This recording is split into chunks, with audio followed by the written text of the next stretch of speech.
Jail में बंद 2 बेटों पर अब एक्शन लिया जा रहा है। लखनऊ के बिल्डर ने दर्ज कराई है एफआईआर। बिल्डर ने अपहरण और रंगदारी मांगने का केस दर्ज करवाया है। मोहम्मद उमर लखनऊ जेल में बंद है, जबकि जो दूसरा बेटा है अतीक का, अली अहमद, वो प्रयागराज की जेल में बंद है। अब बिल्डर ने अपहरण और रंगदारी मांगने का केस दर्ज करवाया है। अतीक के बेटे के खिलाफ दोनों बेटों पर एक्शन लिया जा रहा है और जो बिल्डर है इस मामले में पीड़ित बिल्डर अपहरण और रंगदारी मांगने का केस दर्ज करवाया है। एक बेटा अतीक का लखनऊ की जेल में बंद है तो दूसरा बेटा प्रयागराज की नैनी जेल में बंद है। एक बिल्डर ने, जो पीड़ित बिल्डर बताया जा रहा है, उसने अपहरण और रंगदारी मांगने के मामले के तहत एफआईआर करवाई है। लखनऊ के बिल्डर ने एफआईआर दर्ज करवाई है। तो बड़ी जानकारी आपको दे रहे हैं। अब जो बाकी 2 बेटे हैं अतीक के, एक बेटा एनकाउंटर में ढेर हो चुका है, असद तीसरे नंबर का बेटा था, लेकिन जो बाकी पहले और दूसरे नंबर के बेटे हैं उन पर शिकंजा कसने की तैयारी हो रही है। पहले ही मामले चल रहे थे, पहले से ही जेल में बंद है, लेकिन अब एक बिल्डर ने लखनऊ में एफआईआर दर्ज करवाई है दोनों बेटों के खिलाफ। एक बेटा जो मोहम्मद उमर है वो लखनऊ जेल में बंद है और बाकी प्रयागराज जेल में बंद है दूसरा बेटा। पुनीत और ज्यादा जानकारी के साथ जुड़ गए हैं। पुनीत, ये कौन बिल्डर है जिसने एफआईआर दर्ज करवाई और ये लखनऊ में एफआईआर दर्ज हुई है? देखिए, ये बिल्डर मोहम्मद मुस्लिम है और सबसे बड़ी बात इसमें यह है कि मोहम्मद मुस्लिम को सबसे खास माना जाता था अतीक अहमद का, और यहाँ तक कि जो हवाला का कारोबार था वो भी शाइस्ता इसके जरिए करती थी। ये एक बड़ा खुलासा हुआ है। पुलिस लगातार इससे पूछताछ कर रही थी और अब इस मामले में देखा जा रहा है कि अतीक अहमद के मरने के बाद किस तरीके से मोहम्मद मुस्लिम ने खुद को बचाने की कोशिश की है, और इसलिए अतीक अहमद को जो दोनों बेटे हैं उनके खिलाफ जो है मुकदमा दर्ज किया है। एक्सटॉर्शन का मुकदमा दर्ज किया, धमकी देने का किया, रंगदारी वसूलने के मामले में इसने जो है मुकदमा दर्ज करा और कहा है कि किस तरीके से 2006 से ये प्लॉटिंग का काम करता है और अतीक अहमद और अशरफ के गुर्गे जो है उसको जबरदस्ती जमीन पर कब्जा करके बेचने और रंगदारी की मांग करते हैं, जिसकी वजह से वो इलाहाबाद छोड़कर चला गया और लखनऊ में अपना काम कर रहा है। लेकिन अतीक अहमद के जो गुर्गे हैं वो धमकी देते रहते हैं। और अपनी इस एफआईआर में पुनीत एफआईआर में इस बिल्डर ने क्या आरोप लगाया है?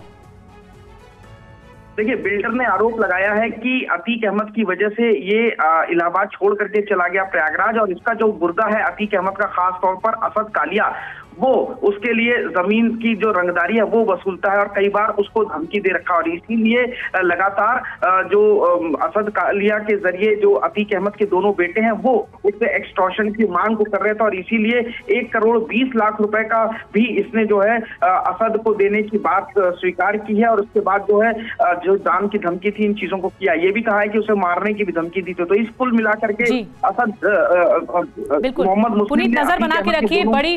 बिल्कुल बड़ी जानकारी आप दे रहे हैं। एक बिल्डर ने लखनऊ में ये एफआईआर दर्ज कराई है अतीक के बेटे के खिलाफ। और एक और बड़ी जानकारी मिल रही है, शूटर गुड्डू मुस्लिम के छत्तीसगढ़ में छिपे होने की खबर मिल रही है। गुड्डू मुस्लिम की मदद करने वाले की पहचान की गई है। मदद करने वाले मीट कारोबारी कुरैशी पुलिस रडार पर है। तो गुड्डू मुस्लिम लगातार पुलिस को छका रहा है। इससे पहले कर्नाटक में लोकेशन मिला था, लेकिन वो भी उस लोकेशन पर भी नहीं था। गुड्डू मुस्लिम अब बताया जा रहा है छत्तीसगढ़ में छिपा हो सकता है। छत्तीसगढ़ में एक मीट कारोबारी है कुरैशी, वो पुलिस की रडार पर है और पुलिस अब लगातार पूछताछ भी करेगी और पूरे रडार पर लेकर गुड्डू मुस्लिम की तलाश तेज हो गई है। क्या गुड्डू मुस्लिम वाकई छत्तीसगढ़ में है? ये बड़ी खबर मिल रही है कि पुलिस को जानकारी मिली है कि छत्तीसगढ़ में छुपा हो सकता है गुड्डू मुस्लिम। विनय रघुवंशी और ज्यादा जानकारी दे रहे हैं। विनय, क्या बताया जा रहा है, क्या छत्तीसगढ़ में ही है गुड्डू मुस्लिम? देखिए, जो सूत्रों के हवाले से जो जानकारी मिली है, बताया जा रहा है कि जो बमबाज गुड्डू मुस्लिम है वो छत्तीसगढ़ में है, लेकिन सबसे बड़ी बात यह है कि वो अपना नाम जो है वो बदल कर देते हैं। छत्तीसगढ़ के तमाम उन ठिकानों पर छुप रहा है। हिंदू नामों का इस्तेमाल करके वो अपने नाम की पहचान को छुपाने की जो कोशिश है वो गुड्डू मुस्लिम लगातार कर रहा है। तो ऐसे में पुलिस को आइडेंटिफाई करना थोड़ा सा मुश्किल हो रहा है, क्योंकि गुड्डू मुस्लिम वो शख्स है जो अपने हुलियों को बदलने के लिए भी माहिर माना जाता है।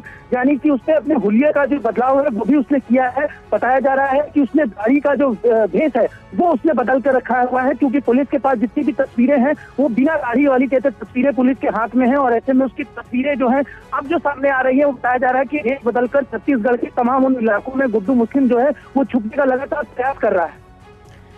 चलिए शुक्रिया आपका विनय, नजर बना के रखिए। तो अब जो मीट कारोबारी है कुरैशी, वो रडार पर है पुलिस के और पुलिस छानबीन कर रही है गुड्डू मुस्लिम की। छत्तीसगढ़ में हो सकता है।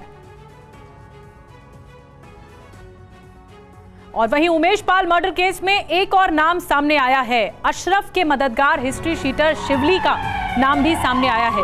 उमेश पाल हत्याकांड में शिवली का हाथ होने का शक बताया जा रहा है। शिवली ने बरेली जेल जाकर अशरफ से मुलाकात की थी। ये वो शिवली है जिसकी तस्वीर इस वक्त आप टीवी स्क्रीन पर देख रहे हैं। इसी शिवली ने मुलाकात की थी बरेली जेल में, अशरफ जब बंद था, और अशरफ से जाकर अतीक के भाई से जाकर मुलाकात की थी। और कुमार कुंदन और ज्यादा जानकारी हमें दे रहे हैं। कुमार, ये कौन है शिवली जिसने मुलाकात की थी और बताया जा रहा है कि ये उमेश पाल मर्डर केस में इसका नाम भी सामने आया है? देखिए, शिवली जो है वो हटवा जो गांव है अशरफ का, मतलब ससुराल है, उसका प्रधान है और ये एचएस है, हिस्ट्री शीटर है और कई सारे मामले में इस पुलिस को इसकी तलाश पहले से थी। अगर हम बात करें तो इस पूरे मामले में ये बरेली जेल में जाके अशरफ से मिला भी और बताया जाता है कि उमेश पाल हत्याकांड में इसकी बहुत अहम भूमिका रही है। यही वजह है कि पुलिस इसको बहुत शिद्दत से तलाश रही है और यह भी बताया जाता है कि यह खुद भी एक पॉलिटिकल नेता बनना चाहता था। प्रधानी का चुनाव लड़ा था और प्रधानी का चुनाव अतीक अहमद के बल पे जीता था। तो इसका अशरफ और अतीक से सीधा संबंध था और उसके तमाम तरह के कार्यों को यह एक तरीके से अंजाम देता था, एग्जीक्यूशन का काम करता था। तो इसलिए पुलिस इसको बहुत ही जोर शोर से तलाश रही है और बताया जाता है कि इस पे 307 और इसके अलावा कई तरह के मुकदमे भी दर्ज हैं, जिसमें गिरफ्तारी और भूमि हड़प। कुमार, नजर बना के रखिए। बड़ी जानकारी आप दे रहे हैं कि जो अतीक का गांव है उससे ताल्लुक है शिवली का और बरेली जेल जाकर इसने मुलाकात की थी। इसकी तस्वीर सामने आ गई है और पुलिस के रडार पर भी ये मौजूद है। उमेश पाल हत्याकांड को लेकर जांच आगे बढ़ रही है। शुक्रिया आपका कुमार जानकारी देने के लिए।